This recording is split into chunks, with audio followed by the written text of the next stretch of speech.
আমি আমার সাবস্ক্রাইবার নূর আলমকে পেয়েছি এবং তাকে আজ আমি একটা চ্যালেঞ্জ দিব। তো নূর আলম, নরমালি তুমি কি খেতে বেশি পছন্দ করো, আম না লিচু? লিচু। তুমি হাইস্ট কটা লিচু খেতে পারবে? 50-60টা পারবো। যদি প্রত্যেকটা লিচুর ধরুন তোমাকে 10 টাকা করে দেওয়া হয় তাহলে তুমি কটা খেতে পারবে? যা, তাহলে তো পুরো বাগান খেলবো। তার এই অদ্ভুত কথা শুনে আমরা সোজা একটা লিচু বাগানে চলে আসলাম, যেখানে প্রচুর পরিমাণে লিচু হারভেস্টিং হচ্ছিল। সঙ্গে নূর আলমের বাগান খেয়ে কোটি টাকা জেতার স্বপ্ন পূরণ হতে যাচ্ছিল এই প্রথম লিচুটা খাওয়ার মাধ্যমে।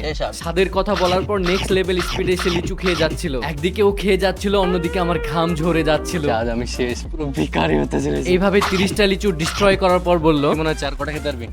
100 বার করে দেবো এখন। আর এর খাওয়াটা বাগানের মালিক অবাক হয়ে দাঁড়িয়ে দাঁড়িয়ে দেখছিল। আর এইভাবে খেতে খেতে কখন না জানি 50টা লিচু কমপ্লিট করে ফেলেছে। একটা পুরো থোকা কমপ্লিট করে ফেলেছে, মানে প্রায় 50টা। আর কটা খেতে পারবি মনে হচ্ছে? আর 50টা দাও। এর এনার্জি দেখে মনে হচ্ছিল এই থোকাটাও ইজিলি ডিস্ট্রয় করে দেবে।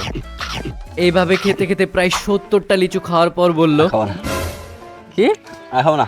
बस हवा निकल गई। এরপর তার মনোবল বাড়িয়ে আরো 5টা লিচু খাওয়ালাম। ও আর খেতেই চাইছে না।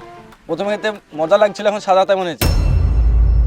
ফাইনালি নূর আলমের কটা হলো কমপ্লিট? 75টা। তাকে আরো 5টা লিচু খাওয়ার কথা বলতেই সে বলল, ভালো অফার দাও। এই লাস্ট 5টা খেতে পারলে নূর আলমকে 20 টাকা করে দেব। ডবল অফার শোনার পর খেতে কষ্ট হলেও সে বুকে পাথর রেখে বাকি 5টা খাচ্ছিল। তো এই লিচুটা খাওয়ার সঙ্গে সঙ্গে তার পূর্ণ হলো 80টা লিচু এবং সে জিতে গেল 850 টাকা। তো এর পরের বার যদি চ্যালেঞ্জ দিই কটা খেতে পারবি? এরপর আবার পার করে দেবে, থেকে 100টা বাড়িয়ে দেবো।